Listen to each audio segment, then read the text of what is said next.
I just want to take the subject back a little bit to a terrestrial mindset.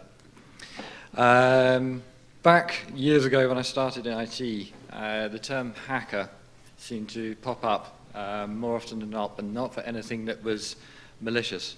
It actually was originally, in the IT world, defined as someone who had the ability to change code or to change an environment. Which is one that I always grew up with, but through the likes of Hollywood and press, it's suddenly become now this sort of dirty word. But I wanted to start this presentation just with these two pictures. What is actually the similarity between the two? One is obviously more appealing than the other. But like the fashion industry, there's a trend when it comes to IT security, or as we're now calling it, cyber security, because it's expanding the use of that word itself. It's over 50 years ago now since the first ever recorded hack or infiltration into a system, and it was done in the United States, and it was done by a guy who broke into, effectively, the PSTN network in the United States, enabled himself to make free calls. And that was a term that later became known as phreaking, and has evolved over the years to the point now where we look at cybersecurity or IT defenses in any way that is actually the penetration of a network to obtain information or to disrupt that information. So rather than go back over a history of 50 odd years, I wanted to look at just one year, which was last year, 2016, and quite a lot actually happened that was in the mainstream media.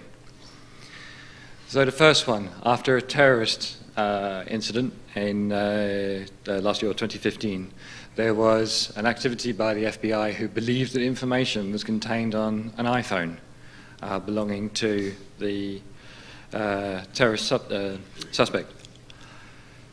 Apple have always taken great pride in their security on their phones, and so as a result refused to allow any form of backdoor. Cutting a long-winded story short, the FBI lost patience and eventually hired a private security firm, IT security firm, who then broke into the phone. They were rewarded with approximately $1.3 million as a thank you, and it's left the rest of us scratching our heads about how secure our beloved iPhone devices are. Some of you may not be fully aware of SWIFT.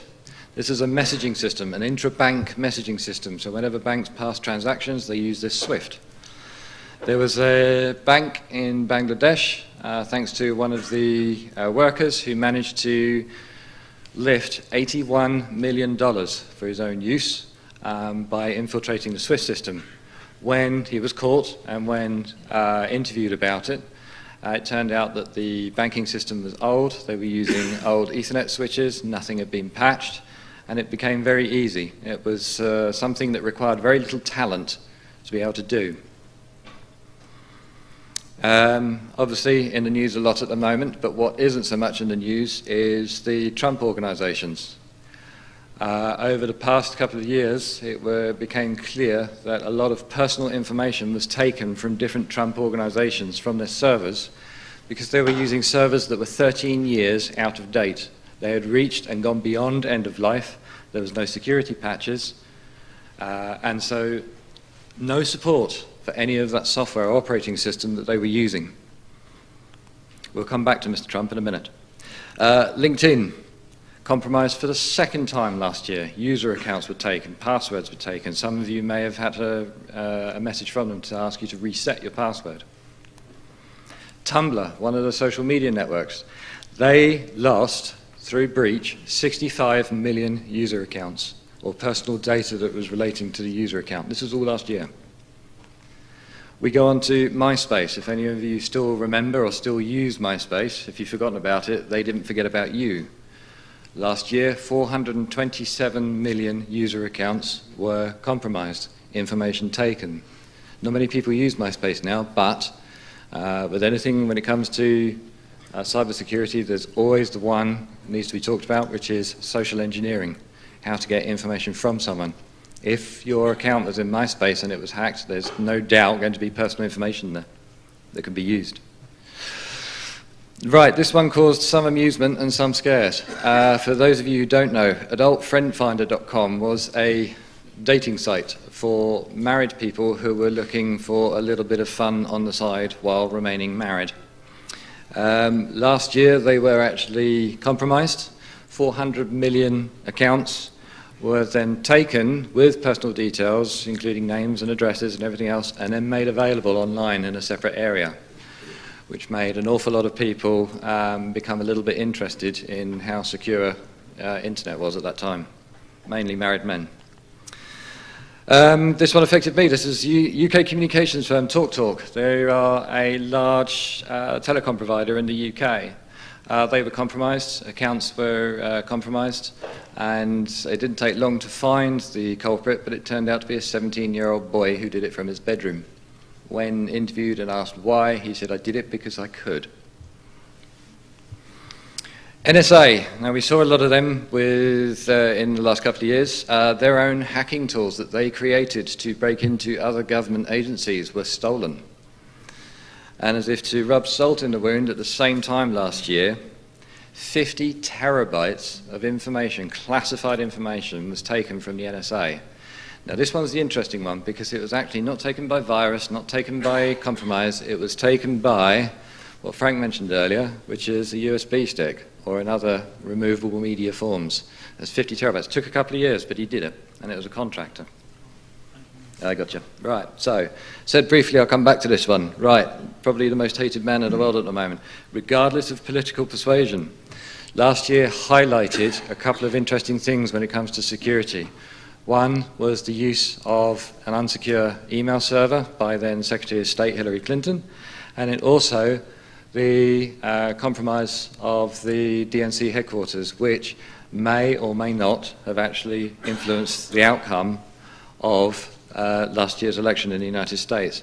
But this is the first time that we've actually seen something in such major media outlets talking about security. And because I'm running against the clock, I won't spend too much time on this. But remember also that not all cybersecurity is about retrieving information. Sometimes it is about disruption, like distributed denial of service that we see on here. This is actually a live map. You can actually go onto a website. This happens so often that there's actually a live tracking. So you can actually see where denial of service attacks are happening. This is on a daily basis. When it comes to shipping, that is a concern. And why should you care for all of this? How does this relate to shipping? So going through, if anyone is familiar with this, this is a uranium centrifuge. This is a way of obtaining uranium which can be used for various different purposes. A couple of years ago, there was a virus known as Stuxnet, or a worm to be more precise, that was created. That was very, very clever in the fact that it could be on anyone's infected computer and do nothing. It was specifically looking for a set of hardware and a set of software, which in this case was something that ran uranium centrifuges. The reason why this was actually quite clever is because it was actually introduced, the uranium centrifuges were on a closed network. They were used by this. The worm was actually put onto the workers who actually worked at the plant, and unwittingly they took the virus with them by breaching that air gap by using an unsecured USB device from one to another. And this is where it comes into a concern for what we've been talking about, a controversial subject, which is unmanned shipping.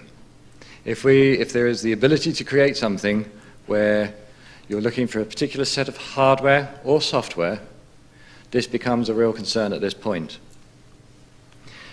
Frank already took the wind out of my sails, so I won't actually waste too much time on that one, but there was also Trend Micro, the technology firm, that also created fake AIS data, which is also applicable. So what can we actually do now? First of all, understand that it will take time to actually look at cyber review. It's not something where you can just find an immediate quick fix. Education is the key to those who are managing your assets, but also the important one, which is managing the actual users. This is difficult and not something I can go too much into in this one, but I'm happy to discuss this after the conference, after the presentations. Simplicity is the key as well. You can have a very, very complicated system that can do an awful lot of things, but it means nothing if it cannot be used easily by those on board your asset and also by those who are actually maintaining it as well. And be proactive. While I have spoken to many people who believe this won't really affect shipping, or it's not really a problem right now, it is, and it will be. And it's far better to react now than it is to react after the fact. So plan for a disaster recovery, regular backup of essential data. Has anyone ever in an IT organization experienced a managed failover of a device, a failure of a device? And then see how quickly they can recover from that, from a loss of data or potentially anything else from there. Not many people do that. A security policy in place and stick to it. It goes back to the point I made earlier about simplicity. If you have something too complex, someone will find a way to bypass around whatever security measures you put in just so they can actually do what they perceive as their job. Mentioned earlier, ECDIS and bridge protection. Remember, bridging the air gap. Just because you're not on a network doesn't mean that you're safe anymore. Plan a rollout and take time. Set up incident management. What happens? What happens if? And again, consider that removable media.